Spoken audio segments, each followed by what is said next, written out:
I've been trying to keep myself out of antique stores and out of the swap meet, but I just can't do it. Hi everybody, it's Janine over at SLOHappyVintage, and I mean, when you find a Tibetan singing bowl for $2, can you resist? I can't. First things first. We have a giveaway to get to, and I decided what I'm going to give away. The first thing I'm going to give away is this little butterfly. It's a butterfly brooch. Looks like it's probably from Austria. It's not a Juliana brooch, but it's a gorgeous little butterfly. So that's one of the things we're going to give away. Then the other thing is a really beautiful pink glass necklace. The last thing I want to give away is this glass necklace with a faceted kind of teardrop. I'm not sure what shape you'd call that. I believe some of these are stones, some quartz. I don't know. I haven't tested it. I don't know if the clasp is silver or not. I thought this would kind of be fun because it's different than everything else. So that is the third thing I'm going to give away. There'll be 3 winners. So keep watching the video and I'll tell you how to enter the drawing at the end of the video. But first things first, I wanted to show you a couple of things I found. Oh my gosh, I have so many things to show you. I still have the big bucket of jewelry bits and pieces that I went through that I found a bunch of really cool stuff. And then I've got like little bags of things that I found out on my adventures, a box of things that I found, very exciting. But I went to the swap meet this last weekend and I found a couple of things that, I don't know, some jewelry and a few other things. Heidi ho, it's off to the swap meet we go.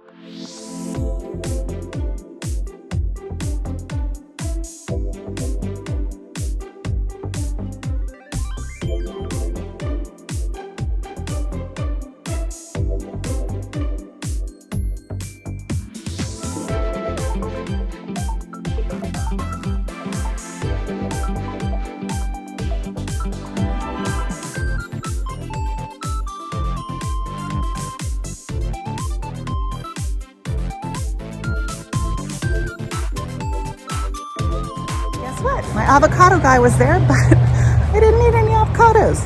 Anyway, it was a really good day at the swap meet. A little bit more on the expensive side for me, but I found some great stuff. Look at this. This is an antique Westmoreland footed bowl. It is cut to clear. It's blue and kind of an amber color. This thing's 100 years old.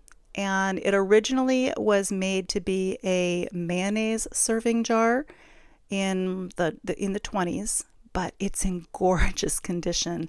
I ended up paying just $10 for it, and I mean, it's so pretty. I've already put this on eBay if anybody is interested in it. And then the other thing that I found, I might end up keeping this one. Look at this.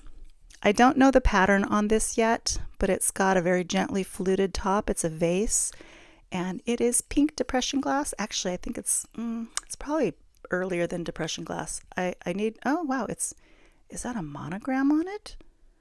Looks like it says MCE on it. Look at that. Can you see that?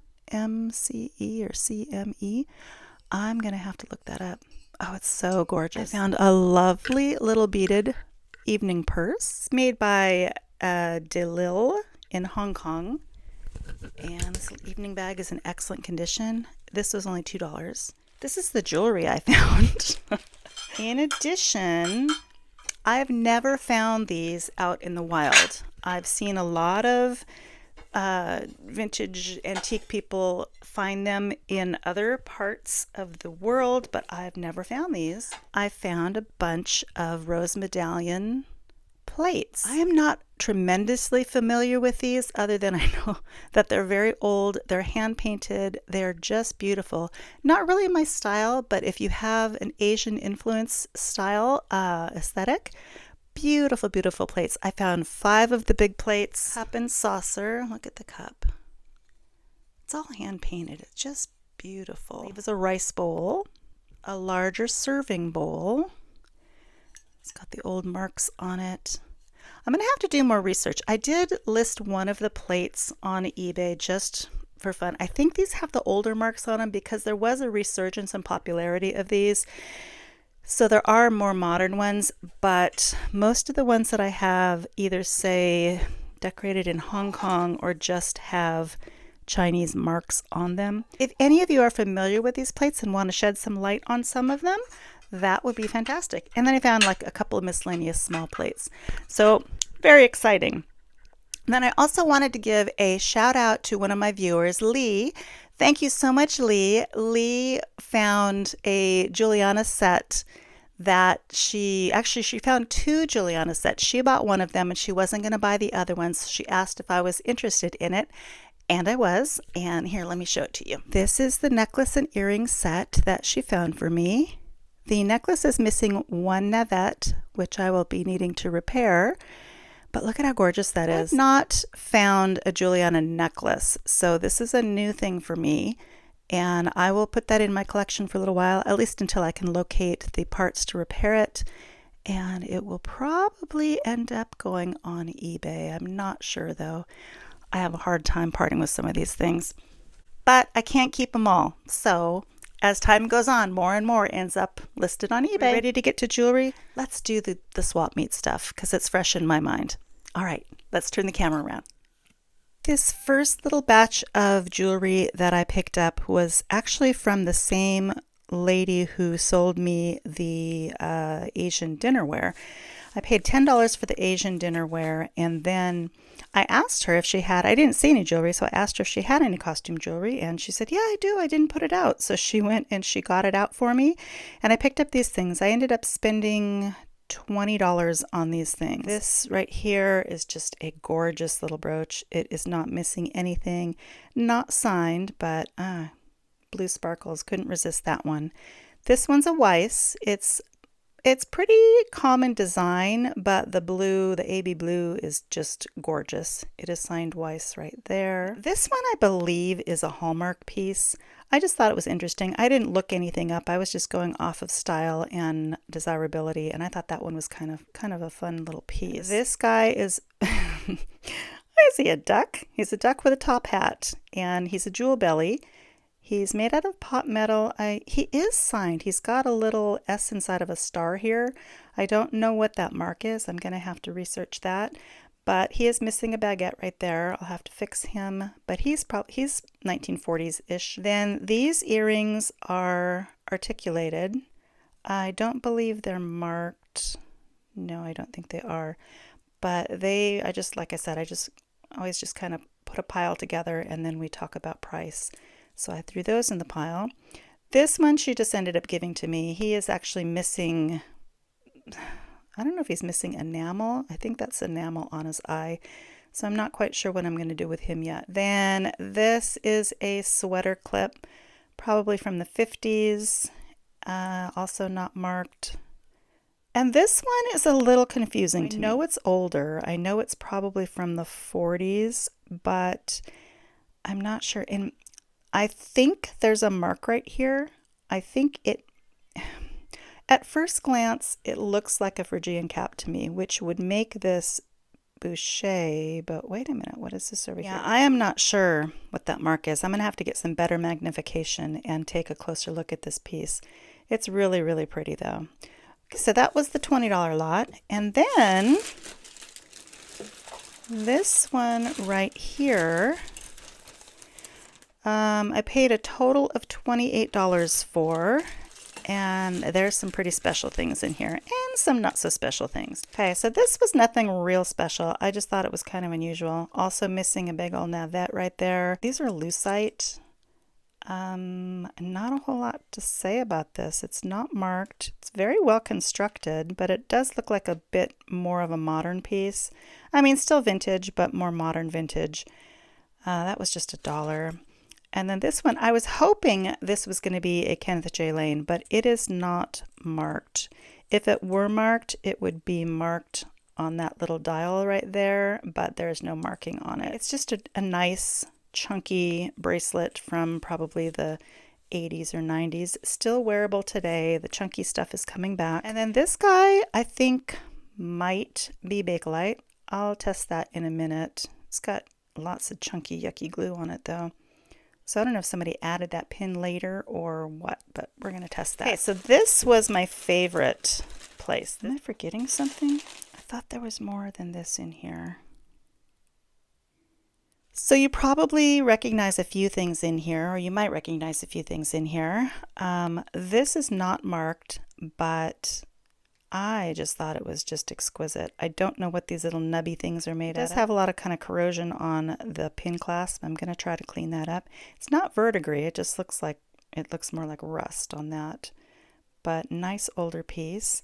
Then this one is also a nice older piece. You can see the age to it, but it's still in gorgeous condition and is not missing anything. Look at the shine and sparkle on that piece. Then there's this buckle.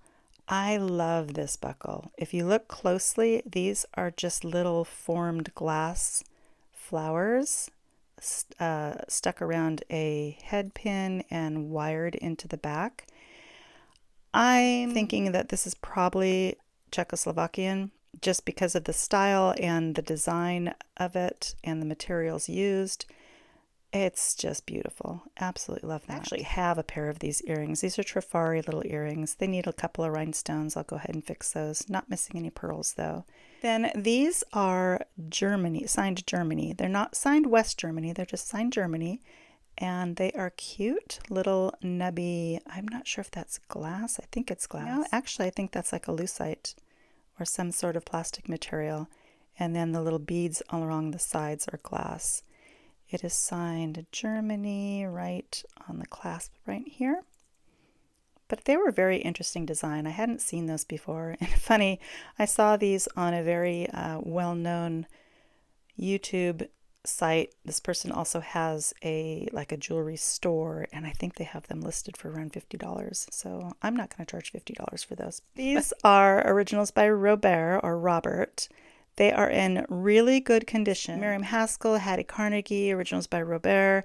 There are a lot of people in that time period that used these components, used these elements. This is signed Robert. It does have a tiny bit of verdigris on it, but normally these pieces, for some reason, have vast amounts of verdigris on them. There is some damage to this pearl. A little bit of damage to that one as well, but it's not too bad, and it doesn't detract from how gorgeous these pieces are. These pieces are all wired together. They're very delicately and intricately done, and I just think they are exquisite. The last piece, I almost didn't get this piece because when I picked it up the first time, like I said, I'm always drawn to quality, and it was a quality piece, but looking at it closely, it had some verdigris on it, a little bit of damage to these pearls, and I didn't see any markings on it. But so I bought a couple of pieces from her, and then I went back to my car because I needed to put those plates down, and I thought, you know what, I want to take a look at some more of the stuff that she has. So when I came back to it, I picked this up again, and I went, you know what, I really like this. My quality radar was going up. And but her prices were a little bit on the higher side, higher for me. You know me, I don't spend more than $2 to $7 on something. Occasionally a bit more, but that's usually my go-to because I want to make a profit on things. So I have to watch my cost of goods. So I picked this up again and I went, I'm just drawn to it. I do really want to get it. And as I'm flipping it over and looking at condition, I finally see the cartouche on it. It says Hattie Carnegie. So in spite of the damage and in spite of the fact it's missing a couple of rhinestones, of course I'm going to grab a Hattie Carnegie for not that much money. These probably sell, most things from Hattie Carnegie sell over 100. And this will probably be no exception. Beautiful, beautiful necklace. I forgot a couple pieces. I knew I was missing something. I was so confused there for a little bit. This little 1940s bow I also found, the same place I found the Hattie Carnegie piece. These are the first things that I bought, and then I went back to my car and I went and I saw the other things. So anyway, this is a faux pearl and pink rhinestone brooch, pot metal. It's absolutely beautiful. Does need a little bit of repair. Oops, as I'm losing pearls as I speak. So I'm going to stick that in the bag. There are a couple of loose rhinestones in here already from that. This is a Trifari butterfly, very old popular butterfly. I don't think it needs any work, but it does have a couple of stones that are showing some of their age.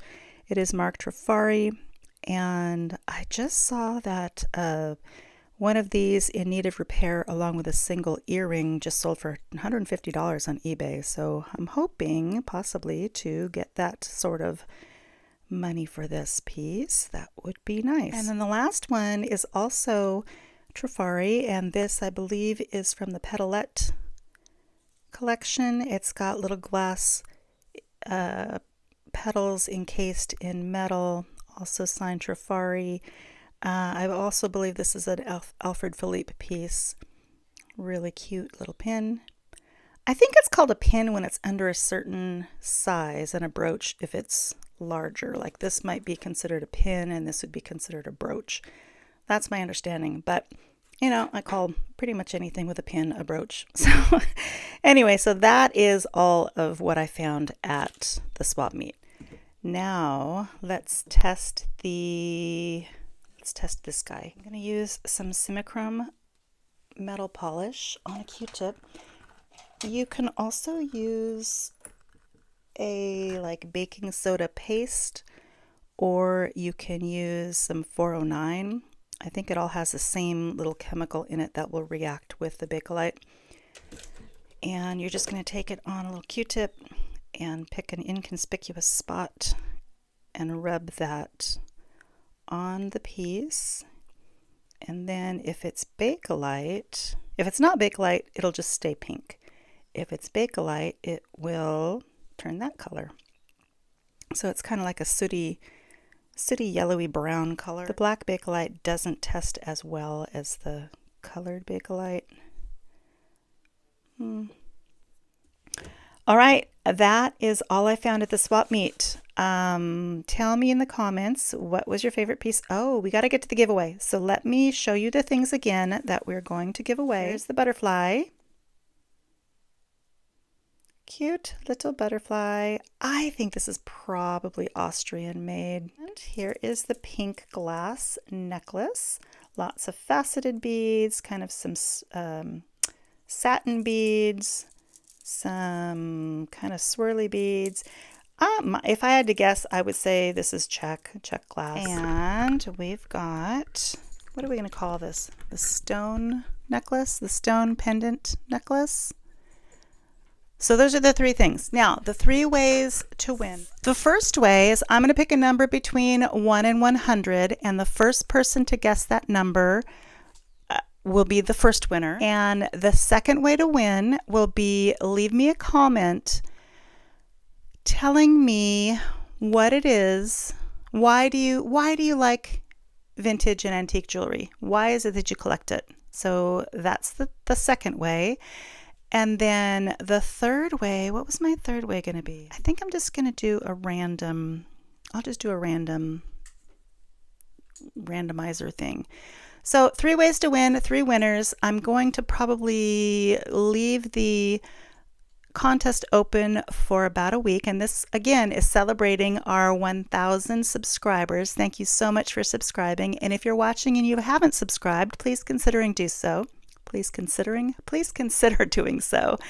Is there anything else I need to cover? Oh, continental United States only. I apologize, but shipping is really expensive these days, so I have to keep it to the US right now. All right, I think that's all I have to share with you today. Thank you again for watching so much. I will see you in the next video, and I hope you're having a wonderful week. Please leave me a comment. I love to hear from you. And once again, thank you, Lee, for finding me the Juliana set. All right, have a great week. Bye.